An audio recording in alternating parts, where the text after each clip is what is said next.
ஆண்டவராகிய இயேசு கிறிஸ்துவின் நாமத்திலே இந்த ஈஸ்டர் திருநாளிலே மறுபடியும் உங்களோடு கூட தேவனுடைய வார்த்தையை சொல்ல பேச தேவன் அடியானுக்கு கொடுத்த அந்த கிருபைகளுக்காக நான் தேவனை ஸ்தோத்திரிக்கிறேன். வாசிக்கலாம். ரோமருக்கு எழுதின புஸ்தகம். எல்லாரும் உங்கள் வேதத்தை திறந்து ரோமருக்கு எழுதின புஸ்தகம் 1ஆம் அதிகாரம் 5ஆம் வசனம். மாம்சத்தின்படி தாவீதின் சந்ததியிலே பிறந்தவர். பரிசுத்தமுள்ள ஆவியின்படி தேவனுடைய சுதன் என்று மரித்தோரிலிருந்து உயிர்த்தெழுந்ததினாலே பலமாய் ரூபிக்கப்பட்ட தேவகுமாரனாய் இருக்கிறார் இயேசு. அந்த 4ஆம் வசனம் சொல்லுது, இயேசுவானவர் வாக்குத்தத்தத்தின்படி கர்த்தராகிய இயேசுவானவர் மாம்சத்தின்படி தாவீதின் சந்ததியிலே பிறந்தவரும் பரிசுத்தமுள்ள ஆவியின்படி தேவனுடைய சுதன் என்று மரித்தோரிலிருந்து உயிர்த்தெழுந்ததினாலே பலமாய் ரூபிக்கப்பட்ட தேவகுமாரனாய் இருக்கிறார். கைத்தட்டுங்க பார்க்கலாம். பலமாய் ரூபிக்கப்பட்ட தேவகுமாரனாய் இருக்கிறார். பலமாய் ரூபிக்கப்பட்ட தேவகுமாரனாய் இருக்கிறார். இந்த வார்த்தை எனக்கு ரொம்ப பிடிச்சது. பலமாய் ரூபிக்கப்பட்ட தேவகுமாரனாய் இருக்கிறார். ஆமென், ஹல்லேலூயா. நமக்கு நல்லா தெரியும், வெள்ளிக்கிழமை மாலையிலே இயேசு கிறிஸ்துவின் சரீரத்தை யோசேப்பு, அரிமத்தியா ஊரானாகிய யோசேப்பு போய் பிளாத்துகிறத கேட்டு வாங்கி அந்த சரீரத்தை சிலுவிலிருந்து இறக்கி இல்லையா, அந்த சரீரத்துக்கு தேவையான எல்லா பரிமள தைலங்கள் துப்பட்டெல்லாம் சுத்தி ரெடி பண்ணி இல்லையா, ஏற்கனவே வெட்டி வைக்கப்பட்டிருந்த அந்த கல்லறையிலே வைத்து ஒரு பெரிய கல்லை அதை கொண்டது மூடிவிட்டு சென்று விட்டார்கள். கவனிங்க, அந்த வசனம் சொல்லுகிற மத்தேயு எழுதின புஸ்தகம் 27ஆம் அதிகாரம் 66வது வசனம் சொல்லுகிறது, அவர்கள் போய் கல்லுக்கு முத்திரை போட்டார்கள், காவல் வைத்து கல்லறையை பத்திரப்படுத்தினார்கள். உலகத்திலேயே ஒரு கல்லறைக்கு காவல் வைத்த ஒரே கல்லறை ஆண்டவராகிய இயேசு கிறிஸ்துவின் கல்லறைக்கு மாத்திரம்தான். ஆமென் சொல்லுங்க. வேற யாரு கல்லறைக்காவது காவல் இருக்காங்களா? இல்லை. ஏன்னா அவர் உயிரோடு இருக்கும்போதே சொல்லிக் கொண்டே வந்தார், நான் மரிப்பேன், இந்த ஆலயத்தை நீங்கள் இடிப்பீர்கள், 3 நாளுக்குள்ள இந்த ஆலயத்தை நான் கட்டி எழுப்பி விடுவேன் என்று ஆண்டவர் சொன்னார். அவர் உயிரோடு இருக்கும்போதே சொன்னார், நான் மரிப்பேன், அடக்கம் பண்ணுவார்கள், 3ஆம் நாள் உயிரோடு கூட எழுந்து விடுவேன். இதை கேள்விப்பட்ட அந்த சங்கத்தார், ஆலோசனை சங்கத்தார், இவர் எப்படியாவது அல்லது சீஷர்கள் எப்படியாவது இயேசுவின் சரீரத்தை களவாய் கொண்டு போய் இல்லையா, இயேசு உயிர் தந்து விட்டார் என்று சொல்லி பொய்யை பரப்பி விடுவார் என்று சொல்லி அவர்கள் அந்த கல்லறைக்கு காவல் வைத்தார்கள். ஹல்லேலூயா. இரவும் பகலும் போர்ச்சேவர்கள் காவல் காத்து கொண்டே இருந்தார்கள். ஆனாலும் பைபிள் சொல்லுகிறது 28 வசனம், அவர் தாம் சொன்னபடியே உயிர்த்தெழுந்தார். கைத்தட்டு பார்க்கலாம். அவர் தாம் சொன்னபடியே நல்ல கைத்தட்டணும்.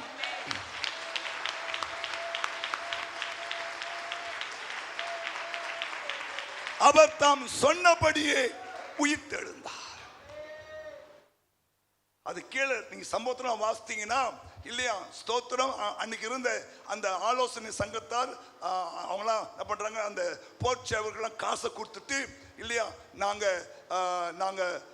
பார்த்துனே இருந்தோம், அவங்க வந்து தூக்கி போயிட்டாங்க, கழுவா தூக்கி போயிட்டாங்க சொல்லி லஞ்சம் கொடுத்து இல்லையா, பொய்ய சொல்லி இன்ன வரைக்கும் அந்த பொய் அங்க சொல்லிக்கொண்டே இருக்கிறாங்களா? பைபிள் தெளிவாக சொல்லுகிறது. அப்போ கவனிங்க, ஆண்டவராகிய இயேசு கிறிஸ்து பலமாய் ரூபிக்கப்பட்ட ஒரு ஆண்டவர். ஹல்லேலூயா. ஆமா, இந்த உயிர்த்தெழுதல் உலகத்தில் வேற எந்த தெய்வத்துக்கும் நடக்காத ஒரு காரியம். ஆமென் சொல்லுங்க. ஹல்லேலூயா. ஆமா, அதனால தான் நம்ம தைரியமா இருக்கிறோம். அன்னைக்கு யோபு சொல்றாரு, என் மீட்பர் உயிரோடே இருக்கிறார். அவருக்கே அப்போ அந்த வெளிப்பாடு கிடைத்து விட்டது. ஆமென் சொல்லுங்க. அப்போ நல்லா புரிஞ்சுங்க, நல்லா நிமிர்ந்து உட்காருங்க, சந்தோஷமா இருங்க. ஆண்டவர் உயிரோடு இருக்கிறார், ஆண்டவர் ஜீவிக்கிறார், ஆண்டவர் சொன்னபடியே உயிர்த்தெழுந்தார், ஆண்டவர் இன்னும் இல்லையா மகிமைப்பட்டு கொண்டிருக்கிறார். அததான் நம்ம பாட்டு பண்ணோம், உலகத்தை வென்று இயேசு உயிர்த்தார் ஆர்ப்பரி, காலத்தை வென்று வெற்றி சிறந்தார் ஆர்ப்பரி, அழகினை வென்று அகிலம் சிறந்தார் ஆர்ப்பரி, இயேசுவே தேவன் என்று முழங்கி ஆர்ப்பரி ஆர்ப்பரி. ஏன் ஆர்ப்பரிக்கிறோம்? வேற யாராவது வேற எந்த தெய்வத்தையாவது ஆர்ப்பரிப்பதற்கான தைரியம் இருக்கா? ஏன்னா இயேசு ரூபிக்கப்பட்ட ஒரு ஆண்டவர், பலமாய் ரூபிக்கப்பட்ட ஒரு ஆண்டவர். ஆமென் சொல்லுங்க. இதில் மறந்துடாதீங்க. அவர் நிரூபிக்கப்பட்டார், அவர் உறுதி பண்ணப்பட்டார். ஹல்லேலூயா. கவனிங்க, இன்ன வரைக்கும் இயேசு உயிர்த்தெழுன்னு யாருமே சொல்ல முடியல. ஆமென் சொல்லுங்க. ஏன்னா இயேசு பலமாய் ரூபிக்கப்பட்ட ஒரு ஆண்டவர். ஆகையால் இந்த ஈஸ்டர் நாளிலே நீங்கள் இன்னும் ஒரு விசை கூட உங்க ஆவிக்குரிய வாழ்க்கையில பலப்படுவதற்கு, நீங்கள் ஸ்திரப்படுவதற்கு, நீங்கள் தொடர்ந்து இந்த ஆண்டவரை பின்பற்றி ஓடி வருவதற்கு இந்த வார்த்தை உங்களுக்கு நன்மையாய் இருக்கும். சோர்ந்து போய் வந்திருந்தா மறுபடியும் இந்த வார்த்தை உங்களை உயிர்ப்பிக்கும். அவர் பலமாய் ரூபிக்கப்பட்ட ஒரு ஆண்டவர். ஆமென். முதல் ஒரு வார்த்தையை வாசிக்கலாம். எப்படி ஆண்டவர் பலமாய் ரூபிக்கப்பட்டார் என்று பார்க்கலாம். அப்போஸ்தலர் 2ஆம் அதிகாரம் 36வது வசனம். ஆகையினால் நீங்கள் சிலுவையில் அறைந்த இந்த இயேசுவையே தேவன் ஆண்டவரும் கிறிஸ்துவும் ஆக்கினார் என்று இஸ்ரவேல் குடும்பத்தார் யாவரும் நிச்சயமாய் அறிய கடவர்கள் என்றார்கள். கைத்தட்டுங்க பார்க்கலாம். சொல்றாங்க, ஆகையினால் நீங்கள் சிலுவையிலே அறைந்த இந்த இயேசுவையே தேவன் ஆண்டவராக்கினார். ஆமென். இயேசுவே ஆண்டவர், இயேசுவே ஆண்டவர், இயேசுவே ஆண்டவர். நீங்க நிறைய பேர் இயேசுவை ஆண்டவர் என்று சொல்வதற்கு வாய் கூசுகிறது. அவர் ஒரு ப்ராஃபிட் அல்லது அவர் ஒரு தீர்க்கதரிசி இல்ல. அவர் தீர்க்கதரிசியா இருந்தாலும் மரித்து, ஏன்னா அவர் உயிரை இருக்கும்போது சொன்னாரு, இந்த ஜீவனை கொடுக்கவும் எனக்கு அதிகாரம் உண்டு, இந்த ஜீவனை பெற்றுக்கொள்ளவும் எனக்கு அதிகாரம் இருக்கிறது.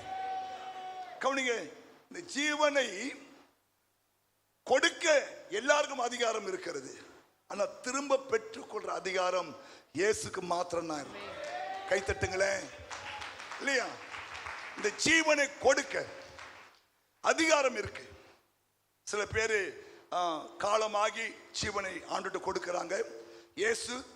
இயேசு ஜீவனை கொடுக்கும் போது ரொம்ப அழகா சொல்லுவாங்க, அவர் தலையை சாய்த்து ஜீவனை விட்டார். ஆனா எப்படி சாவாங்க? ஜீவன் போன பிறகுதான் தலை சாயும். இயேசு தலையை சாய்த்து ஜீவனை கொடுத்தார். ஆமென். ஹல்லேலூயா. அப்போ ஜீவனை கொடுக்கவும் அவருக்கு அதிகாரம் இருக்கு, ஜீவனை திரும்பவும் பெற்றுக்கொள்ளவும் அவர்தான் ஆண்டவர். ஏன்னா சகலத்தையும் தன் கரத்திலே வைத்திருக்கிறார். ஆமென் சொல்லுங்க. அதுதான் தேவன் அவரை ஆண்டவர் ஆக்கினார், அவரை கிறிஸ்து ஆக்கினார். கிறிஸ்து என்றால் என்னன்னு தெரியுமா? அபிஷேகம் பண்ணப்பட்டவர். அதுதான் இயேசு கிறிஸ்துன்னு சொல்லணும். நீங்க தனியா சொல்ல இயேசுன்னு சொல்லக்கூடாது. இயேசு கிறிஸ்து. இயேசு என்றால் தம் ஜனங்களின் பாவங்களை நீக்கி ரட்சிக்கிறவர். கிறிஸ்து என்றால் அபிஷேகம் பண்ணப்பட்டவர். ஆமென் சொல்லுங்க. அப்ப நீங்கள் சொல்லும் போதெல்லாம் இயேசு கிறிஸ்து என்றுதான் சொல்லணுமே தவிர தனியாக இயேசு சொல்லக்கூடாது. ஆண்டவராகிய இயேசு கிறிஸ்து, ஆண்டவராகிய இயேசு கிறிஸ்து, ஆண்டவராகிய இயேசு கிறிஸ்து. ஆமென். அவரை ஆண்டவரும் கிறிஸ்துவுமாய் தேவன் மாற்றினார். அப்போ கவனிங்க, இந்த நாட்களிலே நீங்கள் அவரை, அதான் சொன்னேன், அவரை நீங்கள் ஆண்டவராக பெற்றிருப்பதே பாக்கியம்.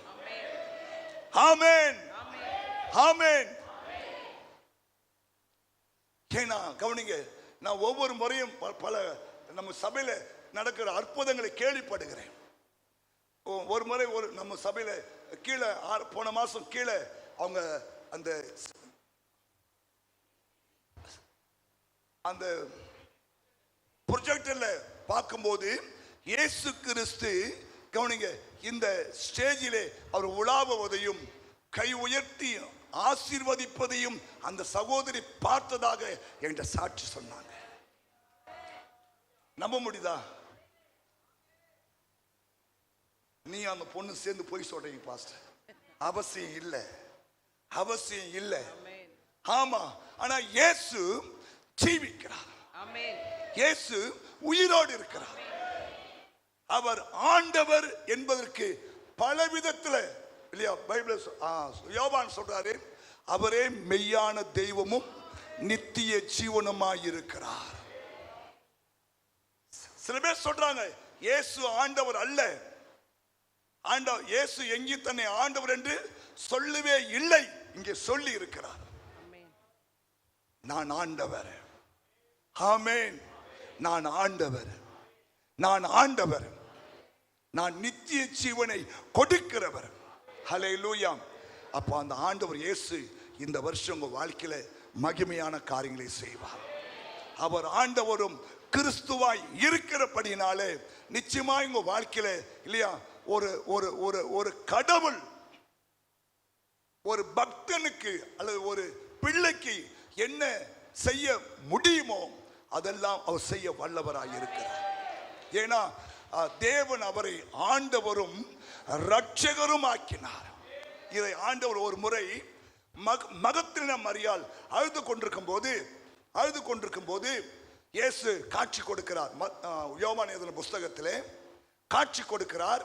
அப்போது மரியாள் போய் அவரை தொடுவதற்கு போகும்போது என்னை தொடாதே. வாசிமா, நான் இன்னும் என் பிதாவினிடத்திற்கு ஏறி போகவில்லை. நீ என் சகோதரத்துக்கு போய் நான் என் பிதாவினிடத்திற்கும் உங்கள் பிதாவினிடத்திற்கும் உங்கள் பிதாவினிடத்திற்கும் என் தேவனிடத்திற்கும் உங்கள் தேவனிடத்திற்கும் ஏறி போகிறேன். இதே வார்த்தையை 20ஆம் அதிகாரத்தில் தோமா கிட்ட சொல்லுவார் ஆண்டவர். தோமா, கவனிங்க, ஒரு சந்தேகத்தின் பேர் வழி. ஒரு முறை இயேசு கிறிஸ்து உயிர்த்தெழுந்த பிறகு அங்கே கூடியிருந்த சீஷர்களுக்கு தன்னை காட்சி கொடுக்கிறார். அப்போ தோமா இல்லை. ஆனா சீஷர்கள் சொன்னாங்க, ஏய் இயேசு வந்தாருப்பா, நாங்க பார்த்தோம்.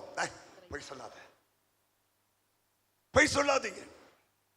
நான் அவரை பார்த்து அவருடைய விழாவிலே என் கையை போட்டாதான் அவர் தெய்வம் என்று நான் அறிவேன் என்று சொன்னார். கவனிங்க, இந்த சத்தம் இயேசுக்கு கேட்டது. மறுபடியும் ஒரு 8 நாள் கழிச்சு அதே தோமா இருக்கும்போது ஆண்டவர் அங்கே வருகிறார். வந்த உடனே, தோமாவே, கமான் கமான், பாப்பா வா, என் காயத்தை பார், என் விழாவை பார். கேட்டல, நான் விழாவில் கை போட்டாதான் நம்புவேன்னு. அப்ப சொல்றான், என் தேவனே. சொல்லுமா, படிமா. என் ஆண்டவரே, என் ஆண்டவரே, என் தேவனே, என் தேவனே. பாருங்க, அப்ப பாருங்க, அவன் அந்த இயேசுவை ஆண்டவராக, தேவனாக, ஏன் ஏன் அவன் நினைச்சிட்டான் இல்லையா? அவள்தான் இயேசுவின் சாப்டர் முடிஞ்சது. ஆனா இயேசு உயிர்த்தெழுந்த பிறகு தன் காயப்பட்ட கரத்தையும் விழாவையும் அந்த தோமாவுக்கு காட்டினபடினாலே அவன் பாருங்க, ஆண்டவரே, தேவனே என்று அவரை மகிமைப்படுத்தினான். புரியுதா உங்களுக்கெல்லாம்? புரியுதா உங்களுக்கெல்லாம்? பலமாய் ரூபிக்கப்பட்ட ஒரு ஆண்டவர், பலமாய் ரூபிக்கப்பட்ட ஒரு ஆண்டவர். புரிஞ்சுட்டீங்களா? அவர் ஆண்டவர், அவர் தேவன். ஆமென், ஹல்லேலூயா. இந்த வார்த்தை உங்க உள்ளத்துல அப்படியே ஆழமாய் பதிந்து கொள்ள வேண்டும். புரியுதா? இரண்டாவதாக நம்ம வாசிக்கலாம் வாசிக்கலாம். இரண்டாவதாக வாசிக்கலாம். அதே அப்போஸ்தலர் எழுதின புஸ்தகம், அப்போஸ்தலர் எழுதின புஸ்தகம் 3வது அதிகாரம் 16ஆம் வசனம் இப்படி சொல்லுகிறது. அவருடைய நாமத்தை பற்றும் அவருடைய நாமத்தை பற்றும் விசுவாசத்தினாலே அவருடைய நாமமே நீங்கள் பார்த்து அறிந்திருக்கிற இவனை பலப்படுத்தினது அவரால் உண்டாகிய விசுவாசமே உங்கள் எல்லாருக்கும் முன்பாக இந்த சர்வாங்க சுகத்தை இவனுக்கு கொடுத்தது. கைத்தட்டுங்க பார்க்கலாம். உங்களுக்கு இந்த சாப்டர் புரியும். தாயின் வயிற்றிலே பிறந்த நாள் முதல் 40 வருஷமாய் சப்பானியாய் இருக்கிற ஒருவனை அவங்களுடைய பெற்றோர்கள் அந்த ஆலயத்தினுடைய அலங்கார வாசலிலே கொண்டு வந்து பிச்சை கேட்கும்படியாக வைத்து விடுவார்கள். காலையில் கொண்டு வந்து விட்டு விடுவார்கள், மாலையிலே அவனை தூக்கி கொண்டு வீட்டுக்கு போவார்கள். இப்படித்தான் ஒவ்வொரு நாளும் அந்த அவனுடைய வாழ்க்கையில நடக்கும். ஹலோ கவனிங்க, எப்படி இயேசு பலமாய் ரூபிக்கப்பட்டார்னா கவனிக்கணும். அவருடைய சீஷர்களாகிய பேதுரும் யோவானும் ஜெப வேளையாகிய 9ஆம் மணி நேரத்திலே அவர்கள் ஆலயத்துக்கு போகிறார்கள். கவனிங்க, அப்போது பிச்சை கேட்டுக் கொண்டிருந்த அந்த வாலிபன் அவளை பார்த்து இல்லையா பிச்சை கேட்கிறான். கவனிக்கணும். பேது சொல்றாரு, வெள்ளியும் பொன்னும் என்னிடத்தில் இல்லை, ஆனா என்கிட்ட ஒன்று இருக்கிறது, என்கிட்ட ஒன்று இருக்கிறது. இயேசு கிறிஸ்துவின் நாமத்திலே எழுந்து நடன்னு சொன்ன உடனே கவனிங்கள், அவனுடைய கைகளும் கால்களும் கரடுகளும் பலன் கொண்டு அவன் குதித்தான், ஆடினான், அவன் நடந்தான், அவங்களோடு கூட தேவாலயத்துக்குள் போய்விட்டான். கைத்தட்டுங்க பார்க்கலாம். இயேசு கிறிஸ்து பலமாய் ரூபிக்கப்பட்டார். இதுதான் பேது சொல்றாரு, எங்கள் சக்தினாலேயோ எங்களுடைய பக்தினாலேயோ நாங்கள் இதை செய்யவில்லை. பேதுரு அதை கண்டு, இஸ்ரவேலரே குறித்து நீங்கள் ஆச்சரியப்படுகிறது என்ன? நீங்கள் ஆச்சரியப்படுவதற்கு என்னப்பா இருக்கு? நாங்கள் எங்கள் சுய சக்தினாலேயோ சுய பக்தினாலேயோ இவனை நடக்க பண்ணினோம் என்று நடக்க பண்ணவில்லை. ஆமா சொல்லுங்க. இந்த புத்தி நமக்கு இருக்கணும். ஆமென். சொல்றாங்க, எப்பா எங்களுடைய சுய பக்தியோ எங்களுடைய சக்தியோ இவனை நாங்கள் நடக்க பண்ணவில்லை. ஆபிரகாம் ஈசாக்கு யாக்கோபு என்பவருடைய தேவனாகிய நம்முடைய பிதாக்களின் தேவன் தம்முடைய பிள்ளையாகிய இயேசுவை மகிமைப்படுத்தினார். அவரை நீங்கள் ஒப்பு கொடுத்தீர்கள்.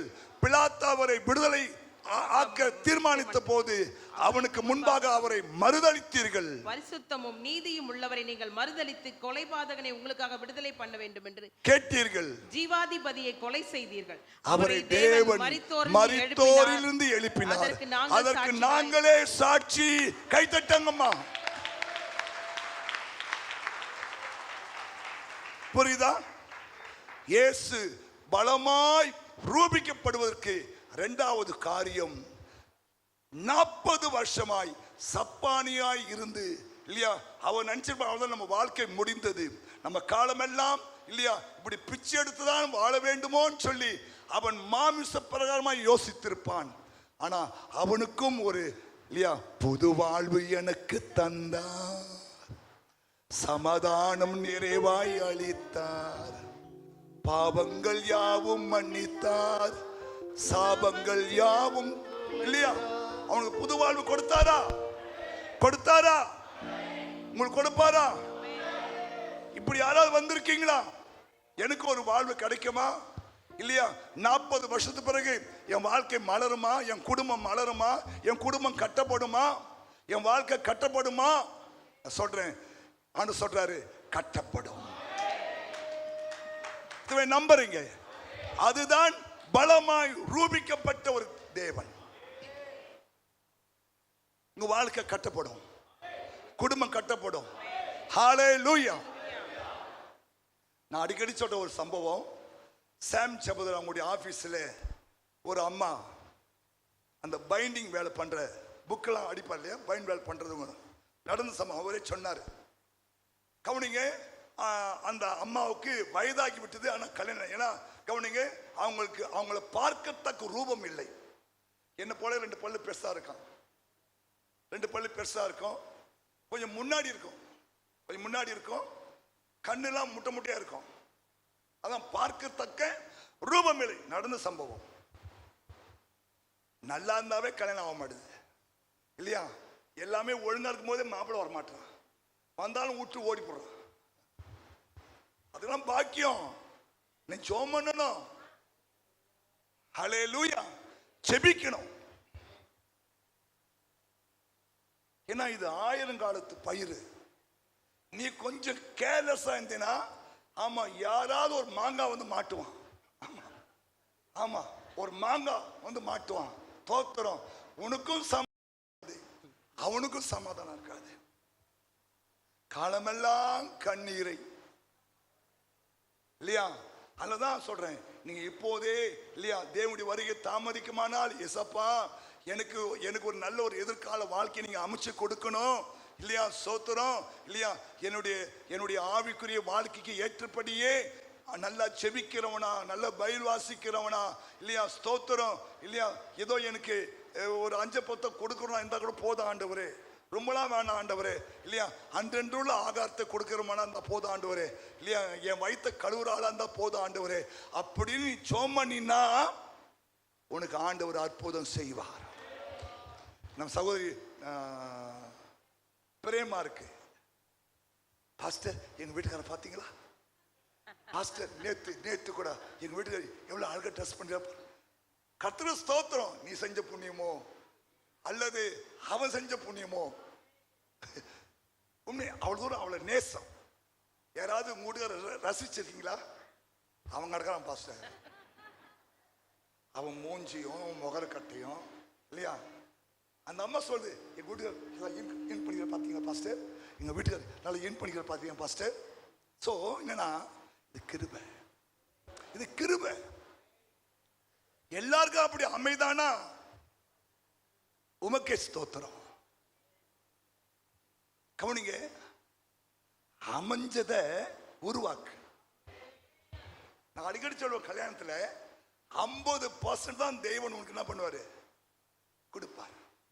50% நீ தான் உருவாக்கணும். அந்த அம்மா உருவாக்கிட்டு, அவர் ஆரம்பத்தில் எப்படி இருந்தா தெரியல, எனக்கு தெரியாது. எப்படி வந்தாரு? மற்ற ஆம்பளை போல மாதிரி இருப்பாரு. டென்ஷன் ஆவாரு, கோவப்படுவாரு, அடிப்பாரு, உதைப்பாரு இல்லையா? எல்லாம் பண்ணுவாரு. நான் என்ன பண்ணிட்டேன், அவரை மோல்டு பண்ணிருக்கிறேன், அவரை மோல்டு பண்ணிருக்கிறேன். ஆமா, கர்த்தருக்கு ஸ்தோத்திரம். 199 முறை அவரை பத்தி தான் பேசும். நல்ல தோத்திரம். சோ என்ன சொல்றேன்னா, அந்த அம்மா அதே யோசனை, நமக்கெல்லாம் கல்யாணம் என்ற பாக்கியமே கிடைக்காது, தோத்துறோம். ஏதோ இருக்க வரைக்கும், அண்ணன் இருக்க வரைக்கும் இந்த ஆபீஸ்லயே என்ன பண்ணும், பைண்ட் பண்ணிட்டு போயின்னு இருக்கலாம்னு சொல்லிதான் யோசித்திருக்கும் அந்த அம்மா. ஆனா கர்த்தருக்கு நல்லவர். கனடாவில் ஊழியர் செய்யற ஒருவர் திருமணம் பண்ணுவதற்காக தன் ஊருக்கு வந்திருக்கிறார். அண்ணன் தஞ்சை அவங்க ஆபீஸ தங்கிட்டு அடுத்தது அவர் ஊருக்கு போறதுக்காக அவர் வந்திருந்தார். காலையில எழுந்த உடனே அவருடைய ரூம்ல இருந்து நடந்து அந்த பொண்ணு பைண்ட் பண்றாங்களே அந்த வழியா தான் புறப்பட்டு அவருடைய ஆபீஸுக்கு போக வேண்டும். போகும்போது இந்த அம்மா காலமே வந்து அந்த வேலையை உண்மையா செய்யுது. அந்த அம்மா ஒரு முறை அப்படி பார்த்துட்டாரு, ரைட் கிளம்பி போயிட்டாரு. அண்ணன் வந்தாங்க, பேசினாங்க, ஒரு ஊருக்கு போயிட்டாரு. கவனிங்க, ஆபீஸ்ல போய் உட்கார்ந்து இருக்கும் போதே ஆண்டவர் பேசுறாரா, நீ அந்த படிக்கையில ஒரு பொண்ணை பார்த்தல, அவளை கல்யாணம் பண்ணிக்கிட்டாராம். சோ நடந்த உண்மைங்க. அவர் நல்ல செக்க சவேல்னு இல்லையா, அவருக்கு ஒரே ஷாக்கு. எசப்பா இல்லையா, நான் எவ்வளவு சகப்பா அழகா இருக்கிறேன், பாஸ்டா இருக்கிறேன், இந்த பல்ல கொண்டு போய் நான் கோயில காட்டினா ஏன் என் ஊர்ல உனக்கு வேற பொண்ணே கிடைக்கலன்னு கேட்பானே. ஆண்டவரே, மைண்ட் யுவர் பிசினஸ், நான் சொன்னதை கேட்டான்ட்டார். ஆனா தேவ சத்தத்துக்கு செவி கொடுத்தார். ஆமா சொல்லுங்க. அந்த அம்மாவை கல்யாணம் பண்ணாரு. நீ கனடாவில் கணவன் மனைவி பிள்ளைகளோடு கூட ஊழியம் செய்யறாங்க. அந்த பழெல்லாம் பிடிக்கிட்டாரு, புது பல் கட்டாரு. சோத்திரம். சரி, என்ன சொல்ல வரேன்னா இந்த சர்வாங்க சுகத்தை, இந்த அற்புதத்தை இல்லையா இயேசு கிறிஸ்து ஏன் பலமாய் ரூபிக்கப்பட்டார்னா இல்லையா, உலகத்திலே நடக்காத ஒரு காரியம், இவன் கனவுல கூட சிந்திக்க முடியாத ஒரு காரியம். அவன் நினைச்சிருப்பான் காலமெல்லாம் நம்ம இப்படியே பிச்சை எடுத்து தான். ஏன்னா எங்க வீட்டு பக்கத்துல ஒருத்தர் கண் தெரியாத ஒருத்தர் இருந்தாரு. எங்க வீட்டு பக்கத்துல வள்ளத்துல ஒவ்வொரு நாளும் காலையில அந்த வண்டி ஒண்ணு வச்சிருப்பாரு. அந்த வண்டி தள்ளின்னு போயிட்டு பஸ் ஸ்டாண்டில் போயிட்டு பிச்சை எடுத்துட்டு சாயங்காலம் வீட்டுக்கு வந்துடுவார். கட்சி வரைக்கும் அவர் அப்படிதான் செத்தாரு. ஆனா இவனும் அப்படிதான் யோசித்திருப்பான். ஆனா இயேசு கிறிஸ்து பலமாய் ரூபிக்கப்பட்ட தேவகுமாரனா இருந்தபடினாலே அவனுக்கு ஒரு வாழ்வை தேவன் கொடுத்தார். எல்லாம் கையை தட்டுங்க. நீங்க வந்திருக்கலாம், இந்த இந்த இந்த ஈஸ்டர் பண்டிகை வந்திருக்கலாம் இல்லையா? ஆமா, எனக்கு இந்த 40 வயசுல, வயசு என்ன 40 வயசான கை வைத்து 40 வயசு, 40, 41, 42. எனக்கு இன்னும் ஒரு புது வாழ்வு கிடைக்குமா பாஸ்டர் இல்லையா? எனக்கு ஒரு அலங்கார வாசல் கிடைக்குமா பாஸ்டர் இல்லையா? எனக்கு தெய்வீக சுகம் கிடைக்குமா பாஸ்டர் இல்லையா? ஸ்தோத்திரம். நானும் குதித்து ஆடி பாடிக்கொண்டு ஆலயத்து போவனா பாஸ்டர்? கட்டாயம் போவாய். ஏன்? உன் ஆண்டவர் உயிர்த்தெழுந்தார். உன் ஆண்டவர் உயிர்த்தெழுந்தார். இப்ப என்ன சொல்ல வரும் தெரியுமா? நீ வந்திருக்கலாம், இனிமேட்டு நமக்கு ஒரு வாழ்வு வருமா, நம்ம வாழ்க்கை கிடைக்குமா, குடும்பம் அமையுமா இல்லையா, குழந்தை பிறக்குமா இல்லையா, ஸ்தோத்திரம் இல்லையா, நம்ம வீடு கட்டுவோமா, நம்ம நல்லா இருப்போமா, 4 பேருக்கு எதிர இல்லையா நம்ம தேவனை மகிமைப்படுத்துவோமான்னு சொல்லி ஒரு சந்தேக குறியோடு இங்க வந்திருந்தா, என் ஆண்டவர் சொல்லுகிறார், நான் பலமாய் ரூபிக்கப்பட்ட ஒரு தேவகுமாரன். சொல்றாங்க, இந்த சுகத்தை இயேசுதான் கொடுத்தார். ஆபிரகாம், ஈசாக்கு, யாக்கோபுடைய தேவனாகிய ஆண்டவர் தான் இவனுக்கு இந்த சர்வாங்க சுகத்தை கொடுத்திருக்கிறார். அன்று கொடுத்த அதே தெய்வம் இன்றைக்கும் இங்கே வந்திருக்கிற யாரா இருந்தாலும் சரி இல்லையா, உங்களுக்கு இந்த ஆசீர்வாதத்தை தேவன் கொடுக்க அவர் வல்லவராய் இருக்கிறார். நம்புறீங்களா? வாழ்வு கிடைக்குமா? வாழ்வு அமையுமா? ஹல்லேலூயா. புரிஞ்சுட்டா? நீங்க எப்படி இருக்கலாம்? டிவோர்ஸ் ஆயிருக்கலாம், அல்லது கணவன் விட்டுட்டு போயிருக்கலாம், மனைவி விட்டு போயிருக்கலாம், பிள்ளைகள் விட்டுட்டு போயிருக்கலாம் இல்லையா, நீங்க தனிமையா இருக்கலாம், தன்னந்தனியா இருக்கலாம். எனக்கும் இல்லையா இயேசு கிறிஸ்து வாழ்வு கொடுக்க முடியுமான்னு நீங்க எப்படிப்பட்ட சிந்தியோடு வந்தாலும் சரி, இயேசு அறிவார். கவனிங்க, நீங்க பரலோகம் போனா அந்த அந்த அந்த ஆளை நீங்க கண்டுபிடிச்சு கேளுங்க, நீ என்னெல்லாம் யோசிச்சப்பா, இதெல்லாம் நம்ம கேட்கணும். நீ என்னெல்லாம் யோசிச்ச? அட போங்க பாஸ்டர், நானா தோத்துறோம் காலமெல்லாம் இல்லையா, எங்க அப்பாவோ எங்க அம்மாவோ எங்க அண்ணனோ தம்பியோ தூக்கி அந்த கோயில தான் விடுவாங்க பாஸ்டர் இல்லையா, தோத்துறோம். காலையில் ஒரு 2 இட்லி கொடுப்பாங்க, மதியம் கொஞ்சம் ஒரு தயிர் சாதமும் சாம்பார் சாதம் வாங்கி கொடுப்பாங்க, நைட்டு கொஞ்சம் சோறு போடுவாங்க, மறுபடியும் காலையில் தான் விடுவாங்க. என் வாழ்க்கை இப்படிதான் இருந்து இப்படிதான் நான் சாவேன்னு யோசித்தேன். ஆனா இல்லையா சொல், மகாராஜ இயேசு வந்தார் இல்லையா, மகாராஜன் இயேசு வந்தார். புரிஞ்சுட்டீங்களா? புரியுதா? என்ன புரியுது? எனக்கு ஒரு வாழ்வு இருக்கு. என் வாழ்க்கை இப்படியே போயிட போறதில்லை. ஏன்னா பைபிள் ஒரு வசனம் உண்டு, அவர் பாத்திரத்தை மறுபடியும் ஒழுங்கா பண்ணுவாராம். அந்த கொயவன் கையிலேயே பாத்திரம் கெட்டு போயிட்டான். 18 எரேமியா 18 அதிகாரம் நினைக்கிறேன். குயவன் வளைந்து கொண்டிருந்த மண்பாண்டம் அவன் கையிலே கெட்டு போயிற்று. கவனிங்க, குயவன் கையிலே இருந்த மண்பாண்டம் அவன் கையிலே கெட்டு போய்விட்டது. அப்பொழுது அதை திருத்தமாய் இது ஆண்டவனுக்கு தீர்க்கதரிசனமாய் சொல்லுகிறார். யாரோ அப்படி வந்திருக்கீங்க, உங்களுக்கு தீர்க்கதரிசனமாய் சொல்றாரு. உங்க வாழ்க்கை கவனிங்க, தேவனுடைய கரத்திலே அல்லது நீங்கள் இல்லையா எப்படியோ தேவன் கரத்திலேயே கெட்டு போன ஒரு பாத்திரமா இருக்கலாம். அப்பொழுது அதை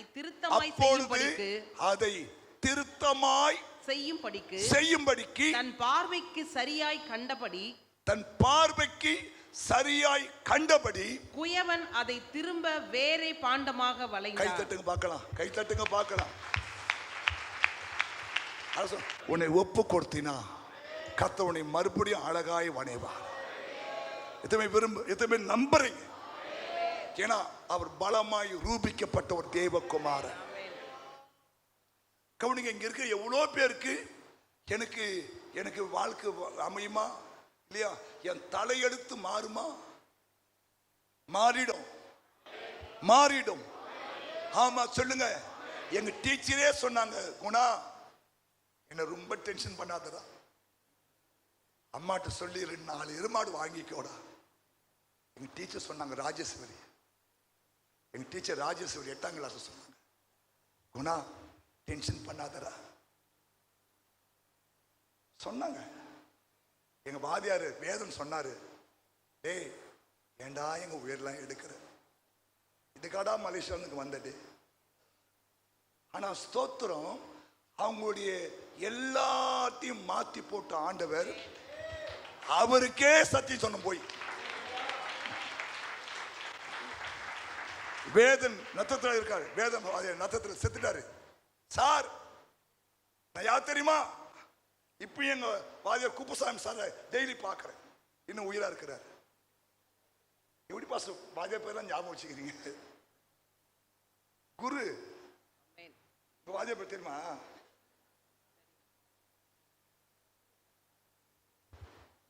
குரு. எழுத்து அறிவித்தவன் இறைவன் ஆகும். எத்தனை குரு மதிக்கிறீங்க? எங்க வேதன் சார் அடிப்பார் பாரு கையில, ஐயோ ரத்தம் பிச்சின்னு வரும். ஏன் இதை சொல்றேன்னு தெரியுமா?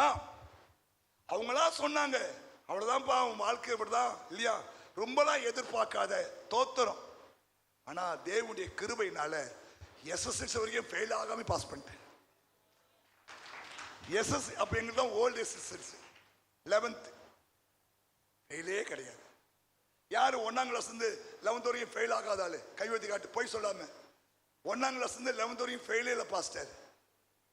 1 2 3 4 5 6 தோத்திரம். மத்தெல்லாம் அட்டெம்ப்ட் தான், மத்தெல்லாம் அட்டெம்ப்ட் கேஸ். ஏன் இதை சொல்றேன் தெரியுமா? ஆண்டவர் சூழ்நிலையை மாற்றினார், என் தலையெழுத்தை மாற்றினார். ஹல்லேலூயா. என் தலையெழுத்தை மாற்றினார். என்னை ஒரு இல்லையா ஸ்தோத்திரம் மறுபடியும் ஒரு வாத்தியாரா வச்சிருக்காருங்க. நாங்க யாரு? ஆமா, பவுல் சொல்றாரு, அநேக உபாத்தியாயர்கள் உனக்கு இருக்கலாம், தகப்பன் ஒருவன் தான். அப்ப நாங்க ஒரு உபாத்தியாயர், உங்களுக்கு கற்றுக் கொடுக்கிற இல்லையா ஸ்தோத்திரம். நேற்று வந்து அவர் சொன்னார், பாஸ்டர் இந்த வெளிப்பாடு எனக்கு வரலையே பாஸ்டர். நேற்று அவர் வந்து உட்கார்ந்துருக்காரு. நான் சொன்னேன், பைபிள்ல பெண்களுக்கு மாத்திரம் இயேசுவினுடைய சிலுவை பாடுல பங்கு இருக்குன்னு நினைக்காதீங்க, ஆம்பளைக்கும் பங்கு இருக்கு. எனக்கு அந்த வெளிப்பாடு வரலையே பாஸ்டர். ஆம்பளைக்கு பங்கு இருக்கா? என்ன இருக்கு? ஒரு சீடன் கூடவே இருந்தான், இன்னொருவன் அவருடைய சிலுவைக்கு அவர் பதிலாக தன் சிலுவையை சுமந்தான் இல்லையா. ஒரு அந்தரங்க சீடன் அவரை சிலுவையிலிருந்து இறக்கி பதப்படுத்தி கொண்டு போய். அப்போ கவனிங்க, சிலுவையிலே மரியாளுக்கும் மகத்தெல்லாம் மரியாளுக்கும் மாத்திரம் பங்கு இல்லை, ஆண்களுக்கும் பங்கு இருக்கு சொன்னாரு. இந்த வெளிப்பாடு எனக்கு வரலையே பாஸ்டர். அதான் பார்க்கிறது. என் ஆண்டவர் திருத்தமா வணைஞ்சாரு. அதனால டோன்ட் வரி, உனக்கு படிப்பு வரலையா, ரைட், முடிஞ்ச வரைக்கும் படி, தோத்திரம் போடு இல்லையா. உன்னை வேற மாதிரி உருவாக்குவார் ஆண்டவர். ஆமா, உன்னை உயர்ந்த ஸ்தலத்திலேயே இருக்க பண்ணுவார். உன்னை ஆண்டவர் உயர்ந்த இடத்துல ஏறிக்க பண்ணுவார். யாக்கோபின் சுதந்திரத்தால் உன்னை ஆசீர்வதிப்பார். இது ஆண்டவர் இல்லையா சண்டே சர்வீஸ்க்கு வர ஒவ்வொரு ஆளுக்கும் கொடுக்கிற ஒரு வாக்கு தத்தம். அதான் ஞாயிற்றுக்கிழமை மட்டும் மட்டம் போட்டுறாத. ஏன்னா சொல்றாரு, உன் பேரை நான் பெருமைப்படுத்துவேன், உன்னை உயர்ந்த ஸ்தலத்தில் ஏறிக்க பண்ணுவேன், யாக்கோபின் சுதந்திரத்தால் உன்னை ஆசீர்வதிப்பேன். இதை கர்த்தருடைய வாய் சொல்லிட்டு ஏசாயா 58ஆம் அதிகாரத்தில். ஓகே, இப்போ வாசிக்க வேண்டாம். ஓகே, கவனிங்க. அப்போ இயேசு கிறிஸ்து பலமாய் ரூபிக்கப்பட்ட தேவகுமாரன் என்பதற்கு என்ன அழகு, என்ன என்ன என்ன அர்த்தம்னா, கவனிங்க. இனி என் வாழ்க்கை அவ்வளவுதான், முடிஞ்சிடுச்சு, தோத்திரம், இனி இல்லையா எனக்கு ஒரு வாழ்க்கை கிடையாது, தோத்திரம். ஏன்னா அவன் பிறக்கும் போதே சப்பானியா பிறந்திருக்கிறான். ஹல்லேலூயா. ஆனா இயேசு கிறிஸ்து அவன் வாழ்க்கையை திருத்தமாய் மாற்றினான். ஆமென். ஏன்னா அவனை கவனிங்க, இந்த 4ஆம் அதிகாரத்தில் அவனை உண்டு, உனக்கு யாரு இந்த சுகத்தை கொடுத்தது, உனக்கு யாரு கொடுத்தது, நான் தான் அடிக்கடி சொல்றேன், இயேசுன்னு ஒருத்தர் வந்தாரு எனக்கு சுகம் கொடுத்தாரு சொல்றேன், நீங்கள் அந்த இயேசு ஏற்றுக்க போறேன், யார்கிட்ட பேசுறேன், இதெல்லாம் பைபிள் இருக்கு. ஹலோ ஹலோ, இயேசு. புரியுதா? புரியுதா? ஏன்னா எல்லாருக்கும் புரியணும், அதான் முக்கியம். ஏதோ அதே பார்த்துட்டு போயிடக்கூடாது. இயேசு பலமாய் ரூபிக்கப்பட்ட தேவகுமாரன் என்பதை உங்க வாழ்க்கையில என்னைக்குமே நீ மறக்கக்கூடாது. ஆமென் சொல்லுங்க. ஏன்னா உங்க காலமெல்லாம் தெய்வத்தின் கரத்தில் இருக்கிறது. அதை அழகாய் உருவாக்குற வல்லமை அவர் கையில் இருக்கிறது. ஆமென். உலகம் ஒன்று சொல்லலாம், வாத்தியார் ஒன்று சொல்லுவான், டீச்சர் ஒன்று சொல்லுவாங்க, இல்லையா அம்மா சொல்ல, உன்னை பெற்றதுக்கு பதிலாக ஒரு அம்மிகளை பெற்றினாலும் புரோஜனம் இருந்திருக்குன்னு சொல்லியிருப்பாங்க. ஆனா நீ பிறந்ததுக்கு ஒரு நோக்கம் இருக்கிறது, நீ இயேசு ஏற்றுக்கொண்ட நோக்கம் இருக்கிறது. ஆமென் சொல்லுங்க.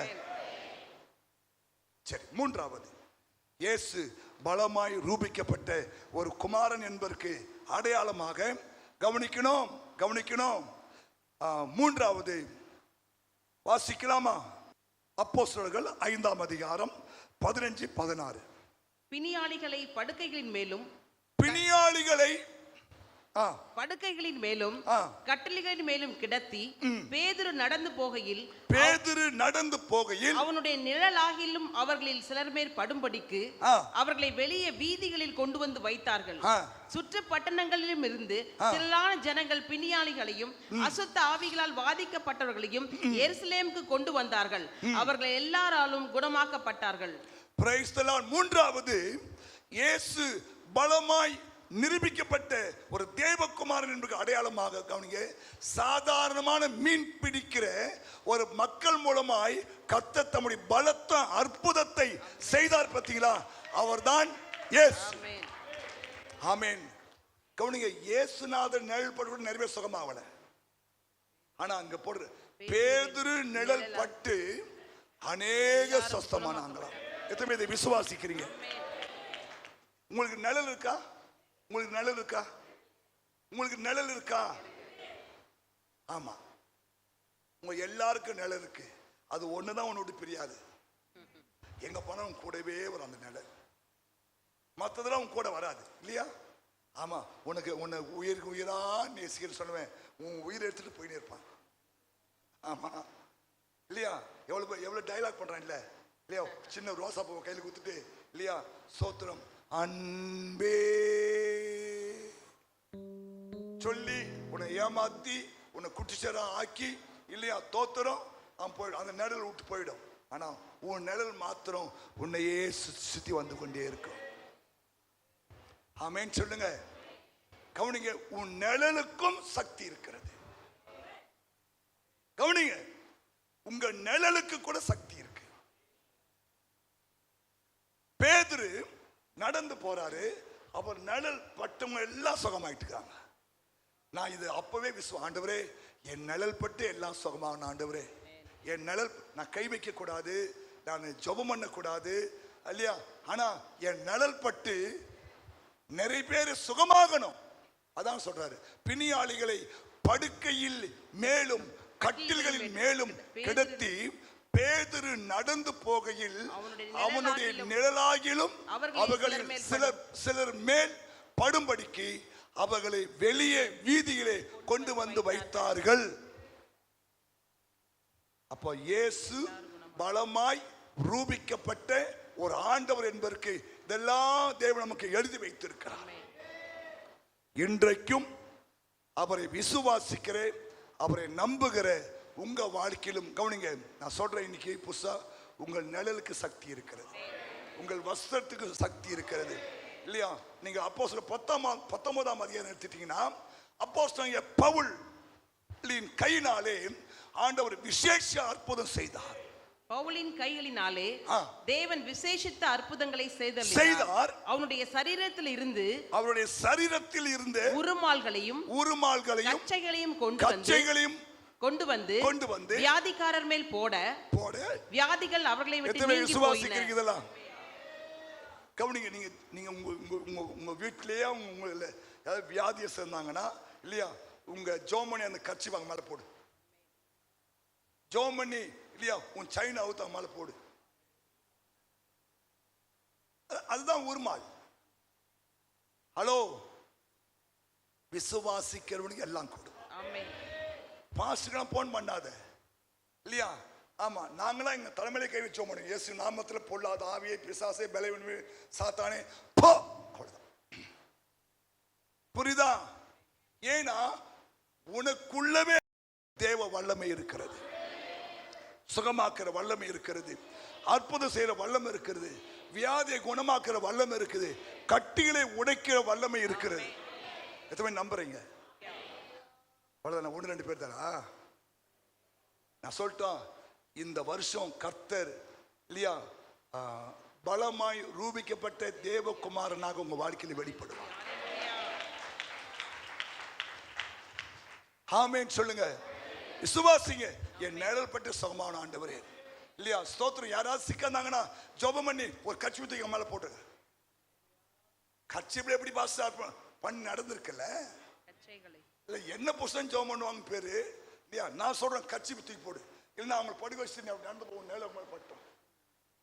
இதெல்லாம் விசுவாசங்க, விசுவாசம். இயேசு செஞ்சிருக்கிறாரு, உனக்கு செய்வார். புரியுதா? ஆமா, என்னுடைய ஆசனை தெரியுமா? ஹாஸ்பிட்டல் போகக்கூடாது. அதுவும் தேவனுடைய பிள்ளைகள் அந்த பக்கம் நான் ஆண்டவரே, நான் ஹாஸ்பிட்டல் பக்கமே போகக்கூடாது சாமி இல்லையா? ஆமா, எனக்கு உதவி செய்ய ஆண்டவரே. ஏன் ஏன் இவ்வளவு பலமாய் ரூபிக்கப்பட்ட இயேசுவை கும்புற நம்ப இல்லையா, 10ஓடு 11ஆக அத்தோடு இத்தாக போய் நிற்க கூடாது இல்லையா? ஸ்தோத்திரம். நான் தேவனுடைய பிள்ளை, உயிர்த்தெழுந்த இயேசுவை ஆராதிக்கிறேன், பலமாய் ரூபிக்கப்பட்ட தேவகுமாரை நான் ஆராதிக்கிறேன் சொல்லிட்டு நீயே உன் தலைமை கைவிச்சோம் பண்ணு. கர்த்தருடைய வல்லமை என் மேலே இறங்கட்டும் ஆண்டவரே, உம்முடைய உயிர்த்தெழுந்த வல்லமை என் மேலே இறங்கட்டும் ஆண்டவரே. சோமண்ணு கேளு, கர்த்தர் அற்புதமான காரியங்களை செய்வார். பல அற்புதங்களை செய்தார் ஆண்டவர். புரியுதா? இந்த வருஷமும் இன்னைக்கு ஜனங்கள் அதான் எதிர்பார்க்கிறாங்க. கவனிங்க, நீங்கள் உயிர்த்தெழுந்த இயேசுவை நீங்கள் நிரூபிக்க வேண்டுமானால் உங்கள் மூலமாய் தேவன் மகிமையான காரியம் செய்யணும். விசுவாசிகள் நடக்கும் அடையாளங்கள், என் நாமத்தினாலே பிசாசுகளை துரத்துவீர்கள், நவமான பாஷைகளை பேசுவார்கள், சர்ப்பங்களை எடுப்பார்கள், சாவுக்கு ஏதுவான குடித்தாலும் அது அவர்களை சேதப்படுத்தாது, வியாதியஸ்தர்கள் மேல் கைகளை வைப்பார்கள். இனிலிருந்து நீ அதை செய்ய ஆரம்பிக்கணும். ஆமா சொல்லுங்க. உங்க வீட்டு பக்கத்தில் யாராவது வியாதி, வயிற்று வலி, கஷ்டம், கண்ணீர் வடிக்கிறாங்க, அல்லது அவங்களுக்கு இப்படி பிரச்சனைனா தைரியமா போய் இயேசுவின் நாமத்தில் இந்த வார்த்தை, ஆண்டவரே நீ பலமாய் ரூபிக்கப்பட்ட தேவகுமார் என்று விசுவாசிக்கிறேன், இயேசுவின் நாமத்தில் உம்முடைய வல்லமை இறங்கட்டும் சொல்லி ஜெபம் பண்ணி பாருங்க. அற்புதமாய் சொல்றார். ஹல்லேலூயா, ஹல்லேலூயா. சமீபத்தில் நம்ம மத்தியில் வந்த அருள் ஸ்டீபன்சன் என்ற தேவ மனுஷன் சொன்ன ஒரு சாட்சியை கேட்டிருப்பீங்க. அவருடைய ஃபீல்டில் ஒரு சர்ச்சுக்கு வந்த ஒரு அம்மா வியாதினாலே செத்துட்டாங்க.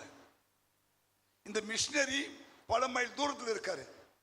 ஆனா அந்த அம்மா வீட்டு பக்கத்துல இருந்த ஒரு விசுவாசி அவருக்கு போன் பண்ணுது, ஐயா இந்த மாதிரி இந்த அம்மா இறந்துட்டாங்க ஐயான்னு. சொல்ல, நான் வர முடியாதம்மா, இவ்வளவு தூரத்தில் இருக்கேன்னு சொல்லி. இல்லையா நீங்க வர வேண்டாம், நான் போன் பண்ணி அந்த போனை நான் அந்த அம்மா காதில் வைக்கிறேன், நீங்க ஜெபம் பண்ணுங்க. அவரு ஜெபம் பண்ணாராம் பாருங்க, 1/2 மணி நேரம் ஜெபம் பண்றாரா. அந்த அம்மா எழுந்து உட்காந்துக்கிச்சான்.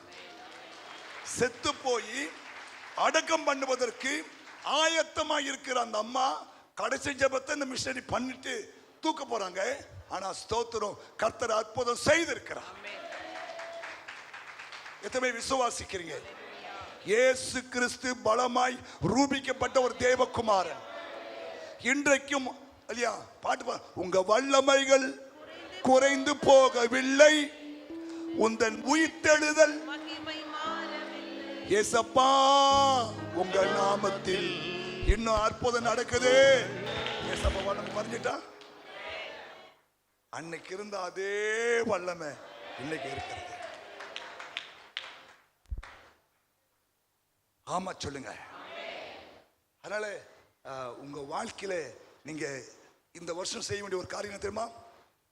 அவரை பலமாய் ரூபிக்க வேண்டும், நிரூபிக்கணும். புரியுதா? ஆமா.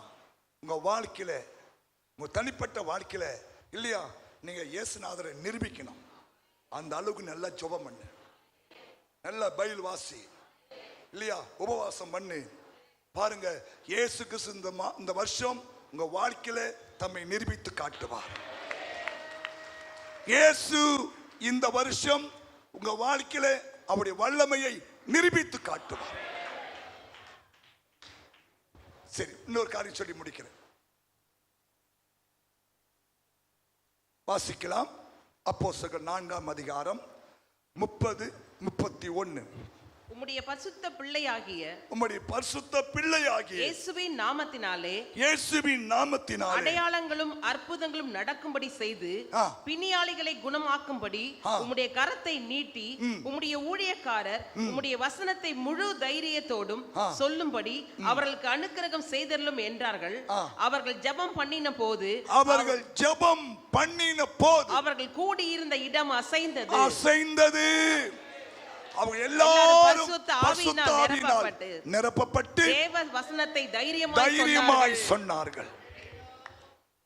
கவனிங்க, நம்ம எல்லாமே கேட்ட வார்த்தை தான். ஆனா இயேசு கிறிஸ்து எப்படி பலமாய் ரூபிக்கப்பட்டார்னா, ரோம அரசாங்கம் சீஷர்களை ரொம்பவும் உபத்திரப்படுத்துறாங்க, அடிக்கிறாங்க, பயமுறுத்துறாங்க, ஜெயில கொண்டு போய் போடுறாங்க இல்லையா, தோத்துறா அவங்களை அடிக்கிறது, கொல்றாங்க. ஆனா இவங்க ஜெபிக்கிறாங்க. பாருங்க, ஆண்டவரே உம்முடைய பரிசுத்த பிள்ளையாகிய இயேசுவின் நாமத்திலே அற்புதங்களும் அடையாளங்களும் நடக்கும்படி செய்து பிணியாளிகளை குணமாக்கும்படி உம்முடைய கரத்தை நீட்டி உம்முடைய ஊழியக்காரர்களாகிய உம்முடைய வசனத்தை முழு தைரியத்தோடு சொல்ல அவங்களுக்கு அனுக்கிரகம் பண்ணுன்னு சொன்னாங்க. பூமி அதிர்ச்சி வந்துட்டு என்ன அதிர்ச்சி? பூமி ஆடுது, அவங்க கூடி இந்த இடம் அசையுது. ஹலோ, அசையுது. இந்த வருஷம் அப்படிதான் நடக்கணும். புரியுதா? நீங்க பண்ற ஜெபம் சத்துரு அசையணும், பிசாசின் கிரிகள் அசைக்கப்பட வேண்டும். ஹல்லேலூயா. ஆமா, எதெல்லாம் இதுவரைக்கும் அசையாமல் அப்படி இந்த சீயோன் பர்வதம் மாதிரி நிக்குதோ, இந்த வருஷம் நீ பண்ற ஜெபத்துல அசைஞ்சிடும். ஏன்? மேல்முறையீடு பண்றதுக்கு ஒருத்தர். நேற்று கேட்டீங்களா சாட்சி? ஒரு அம்மா இல்லையா, கீழ்கோர்ட்டு, மேல்கோர்ட்டு, ஹைகோர்ட்டு இல்லையா, மதுரை கிளைக்கோர்ட்டு, சுப்ரீம் கோர்ட்டு வரைக்கும் போயிட்டு இல்லையா, எல்லாமே சொன்ன ஒரே வார்த்தை, உங்க பத்திரம் தான் போலி. ஆனா ஸ்தோத்திரம், தேவனுடைய ஊழியக்காரர் ஜெபம் பண்றாரு, ஆண்டவரே நீரே மெய்யான தெய்வம் என்றும் நான் உம்முடைய ஊழியக்காரர் என்பதை விளங்க பண்ணும். ஒரே ஜெபம், ஒரே வாரத்தில் பாருங்க, அந்த பத்திரம் திரும்பி அங்க வருது. ஒருவன் ஏமாற்றுகிறான், ஒரிஜினல் பத்திரம் மாதிரியே டூப்ளிகேட் அடிச்சிட்டான். ஆனா எல்லாரும் சொல்றான் டூப்ளிகேட் தான் ஒரிஜினல்ன்றான். இந்த அம்மா வயிற்றுல வாயில அடிச்சுது. சொல்லட்டுமா? தப்பு பண்ணாத. மேல ஒருத்தர் இருக்கிறாரு. சுப்ரீம் கோர்ட் சொல்லலாம் இது உன் சொத்துன்னு, ஆனா பரலோகம் சொல்லும் அவ சொத்து.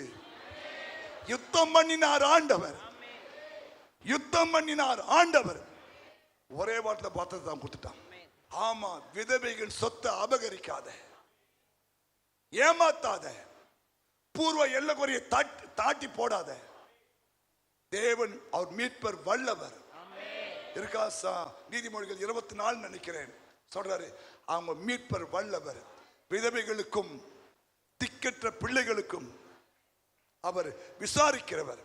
அவர் மீட்பர் வல்லவர். பூர்வ எல்லைக்குரிய மாத்தாத, திக்கற்ற பிள்ளைகளுடைய நிலத்தை அபகரித்துக் கொள்ளாதே, திக்கற்ற பிள்ளைகளின் நிலங்களை அபகரிக்காதே. அவருடைய மீட்பர் வல்லவர். அவங்க மீட்பர் யாரு? பலமாய் ரூபிக்கப்பட்ட ஒரு தேவகுமாரன். ஹலோ, யார் சொத்து நீ ஆசைப்படாத, யார் சொத்து நீ ஆசைப்படாத. ஏன்னா உன் மீட்பரும் வல்லவர், அவங்க மீட்பரும் வல்லவர். புரியுதா? புரியுதா? அவர் மீட்பர் வல்லவர். அவர் உன்னுடனே அவர்களுக்காய் வழக்காடுவார். வழக்காடுவார். எத்தனை நம்புறீங்க? வசனம் வசனம் தான். அதனால யாருடைய சொத்தையும் ஆசைப்படாத, யார் சொத்துக்கும் நீ பிள்ளையா பிறக்கல. ஆமென், ஹல்லேலூயா. ஆண்டவர்ட்ட கேளு, உன் தேவையை சந்திப்பார், உனக்கு சொத்து கொடுப்பார், உனக்கு வீடு கொடுப்பார், உனக்கு நிலங்களை கொடுப்பார். ஆனா அடுத்தவன் நிலங்களை, அடுத்தவன் சொத்தை நீ ஆசைப்பட்டினா அனனியா சப்புரா கதை தான் நமக்கு. ஏன்? அவங்க சொத்து வித்து கொண்டு வந்து அப்போஸ்தலரை வச்சிட்டு ஒரு பொய் சொல்லிச்சது. ஹலோ, அவங்க சொத்து. இவள் தான் வித்தீங்களான்னு கேட்கிறாரு. அவளுக்கு தான் வித்தோம். தொக்குமே செத்து போச்சு. இது நியாய தீர்ப்பின் காலம். இது நியாய தீர்ப்பின் காலம் இல்லையா? அவங்க மீட்பர் வல்லவர். யாரா இருந்தாலும் சரி, அவங்க சொத்தை வேற சொத்தை அபகரிச்சு வச்சுக்கிறியா, கொண்டு வாங்க கொடுத்துரு. வேணாமா? கவுனிங்க, அனனியா சப்பிரால் அனுபவிக்க வேண்டிய ஆட்கள். ஆனா சின்ன பொய் சொல்லி செத்து போச்சு. ரெண்டு புரிஞ்சுட்டா? வேண்டாம், அடுத்த சொத்து நமக்கு வேண்டாம். ஹல்லேலூயா. உன் சொத்து அந்த கூட மற்றவங்க எழுதி கொடுத்துட்டு தோத்துறோம். கர்த்தர் உனக்கு நன்மை செய்வா. ஏன் இதெல்லாம் சொல்றேன் தெரியுமா? நம்ம ஆண்டவர் பலமாய் ரூபிக்கப்பட்ட ஒரு ஆண்டவர். அவரை ஏமாத்தவே முடியாது, அவரை ஏமாத்தவே முடியாது. அவர் திக்கற்ற பிள்ளைகளுக்காக, விதவைகளுக்காய் வழக்காடுவார்.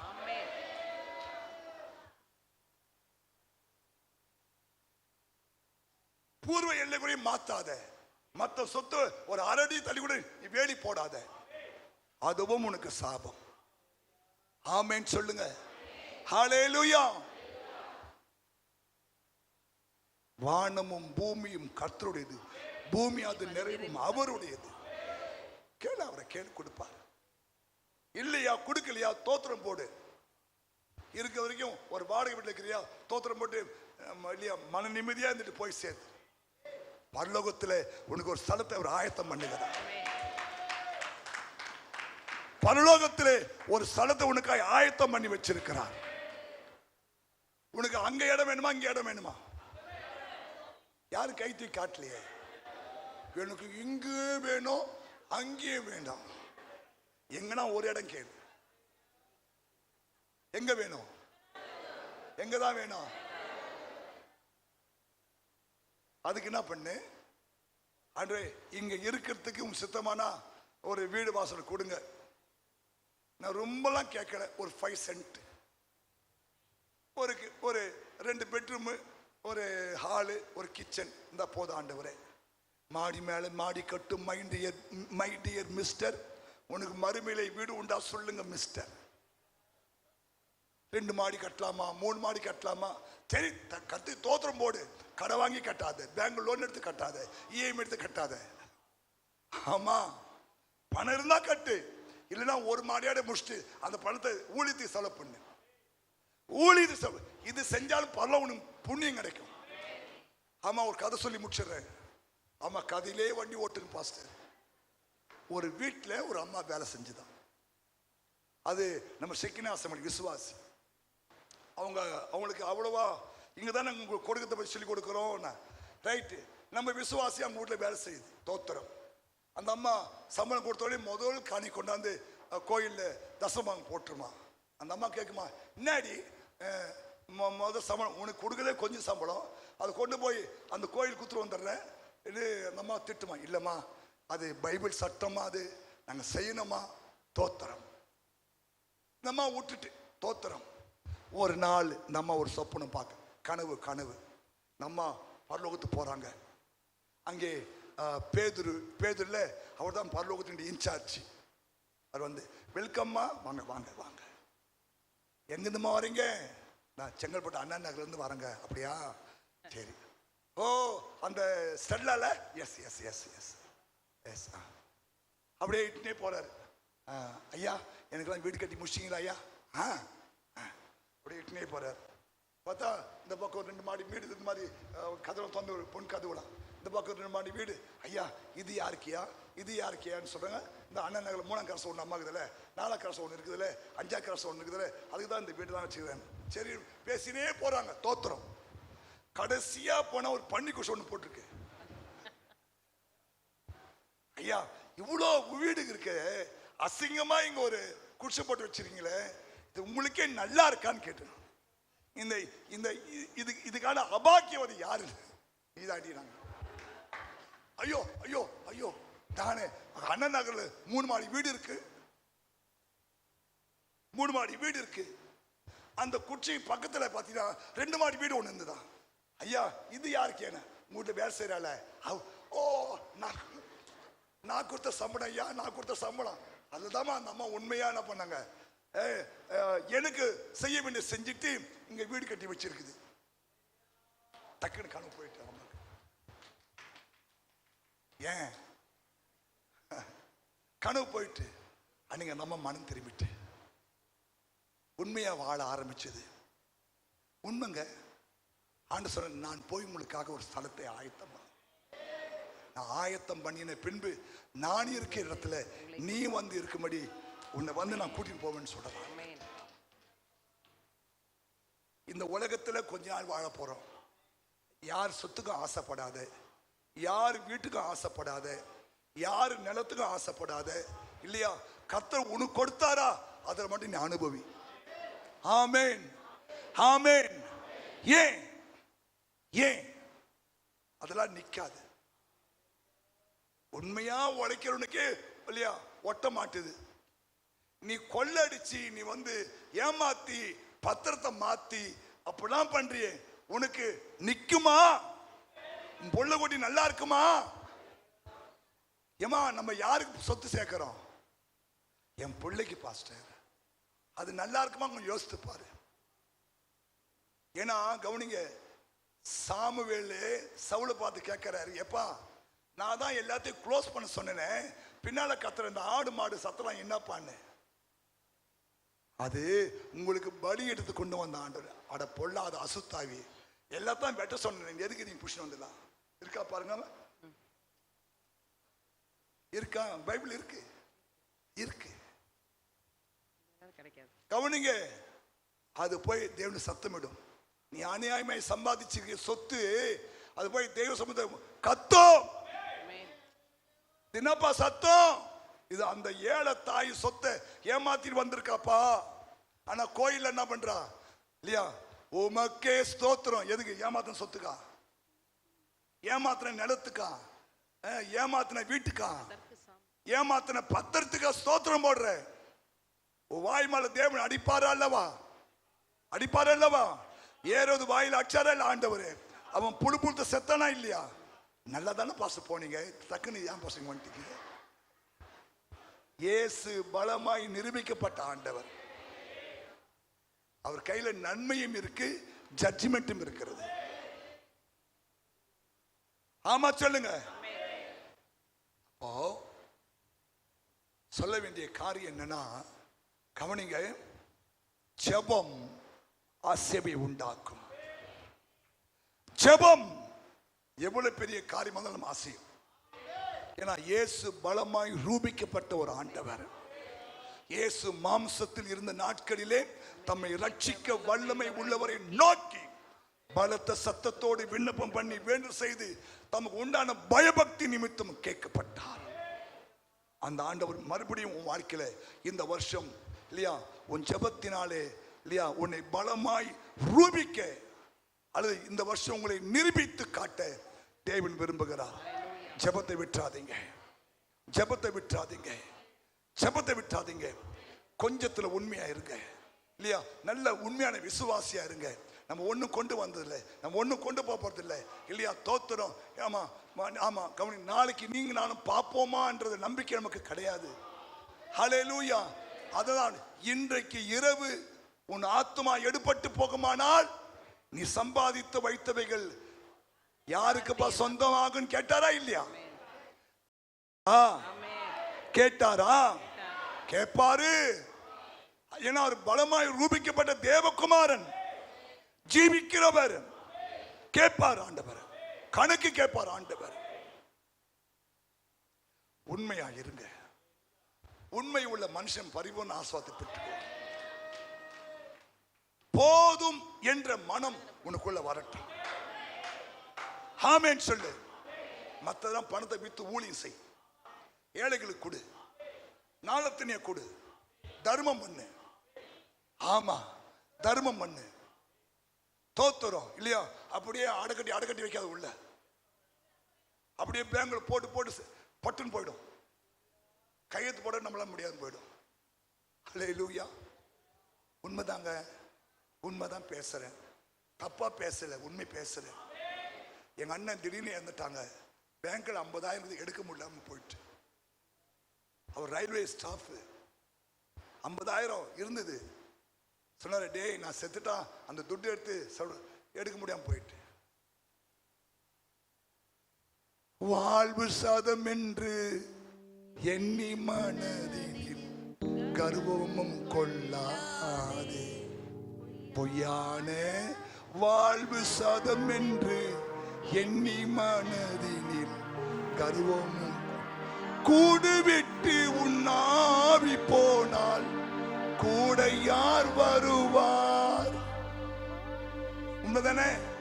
வாழ்வு சாதம் என்று எண்ணி மனதினில் கர்வமும் கொள்ளாது. நம்மளை எழுந்து நிக்கலாமா? அப்பொழுது சொல்லிட்டு எங்க எழுந்து நிக்கிறது பாஸ்டர்? ஈஸ்டர் சந்தோஷமா வந்தோம், ஏதோ அபகரிச்சிட்டோம், 2 மாடி கட்டி சூப்பரா வாழான்னு யோசித்தோம், கொண்டு போய் கொடுக்க சொல்றீங்களா பாஸ்டர்? அப்பதான் அவனுக்கு பருவத்து இடம் கிடைக்கும். ஏன்னா அவர் பலமாய் ரூபிக்கப்பட்ட தேவகுமாரன், அவர் நீதி உள்ள நியாயாதிபதி, உத்தமனுக்கு கர்த்தர் துணையா இருப்பார். ஹல்லேலூயா. ஆமா. இல்லனா அந்த சொத்தெல்லாம் வந்து இந்த சவுல் வீட்டுல சத்தம் போட்ட மாதிரி போட்டுக்கிட்டே இருக்கும். எத்தனை பேர் வீட்டுல எத்தனை பேருடைய தட்டு, டம்ளரு, டிபன் பாக்ஸ் எல்லாம் சில வீட்டுல இருக்கு பாருங்க. திருடி கொண்டு போனது, பாக்கெட்ல போட்டு போனது, ஹோட்டல்ல திருடுந்து இல்லையா? அதெல்லாம் முதல்ல இஷ்யூ பண்ணட்டுமா? வேண்டாம். அதெல்லாம் சத்தம் போடும். ஆண்டவரே திருட்டு போட்டு வச்சுக்கிறாப்பா, திருட்டு வண்டியை வச்சிருக்கிறாப்பா, அப்பா திருட்டு காசை வச்சிருக்கிறாப்பா, எல்லாம் சத்தம் போடும். ஏன்னா அவர் பலமாய் ரூபிக்கப்பட்ட தேவகுமாரன். கை உயர். பிதாவே, உம்முடைய குமாரன் இயேசுவின் நாமத்திலே உமக்கு நன்றி சொல்லுகிறோம். இந்த மனமகிழ்ச்சியான இந்த காலை வேளைக்காய் ஸ்தோத்திரம். இந்த காலை வேளையில பலமாய் ரூபிக்கப்பட்ட தேவகுமாரனாகிய இயேசுவை நாங்கள் இந்த நாளில் தியானிக்க நீர் கொடுத்த கிருபைக்காய் ஸ்தோத்திரம். இந்த வருஷம் இங்கே வந்திருக்கிற ஒவ்வொரு பிள்ளைகள் வாழ்க்கையிலும் ஏசப்பா நீ பலமாய் ரூபிக்கப்பட உதவி செய்யும் ஆண்டவரே. ஆண்டவரே, இந்த வருஷம் நடக்காத அற்புதம் நடக்கட்டும் ஆண்டவரே. அவ்வளவுதான், என் வாழ்க்கையை முடிந்து விட்டது, நோ ஹோப் என்று வந்திருக்கிற பிள்ளைகளுக்கு ஒரு புது வாழ்வை நீ உண்டாக்கும் ஆண்டவரே. இந்த வருஷம் நீ பலமாய் ரூபிக்கப்பட உதவி செய்யும். இங்கே வந்திருக்க ஒவ்வொரு பிள்ளைகளும், ஒவ்வொரு குடும்பமும், ஒவ்வொரு வாலிப பிள்ளைகள், வாலிப சகோதரர்கள், சிறு பிள்ளைகள், குழந்தைகள் எல்லாருடைய வாழ்க்கையிலும் இயேசு கிறிஸ்து இந்த வருஷம் பலமாய் ரூபிக்கப்பட உதவி செய்யும் ஆண்டவரே. அந்த ஒவ்வொரு பிள்ளைகளையும் ஆசீர்வதி. இந்த ஈஸ்டர் பண்டிகை ஒரு பெரிய ஆசீர்வாதத்தை உண்டாக்கட்டும், நன்மைகளை உண்டாக்கட்டும், பெரிய காரியங்களை செய்யும். புறப்பட்டு போகிறார்கள், தூதர்களை கூட அனுப்புங்க. சுகபத்திரமான பிரயாணத்தை வாய்க்க பண்ணுங்க. உடைய வருகை தாமதிக்குமானால் மறுபடியும் நாங்கள் ஒன்று சேர்ந்து ஆராதிக்க, துதிக்க, ஸ்தோத்திரிக்க உதவி செய்யும். ஆசீர்வதியும். ஆண்டவராகிய இயேசு மூலம் ஜெபிக்கிறோம் பிதாவே. என் ஆத்துமாவே கர்த்தரை ஸ்தோத்திரி.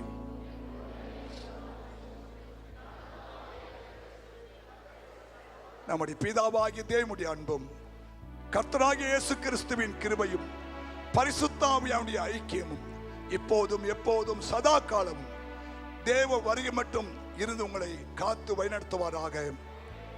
கர்த்தர் உன்னை ஆசீர்வதித்து உன்னை காக்க கடவர். கர்த்தர் தம்முடைய முகத்தை உன்மேல் பிரகாசிக்க பண்ணி உன்மேல் கிருபையா இருக்க கடவர். கர்த்தர் தம்முடைய முகத்தை உன்மேல் பிரசன்னமாக்கி உனக்கு சமாதானம் கட்டிட கடவர் என்பதே. ஆமென்.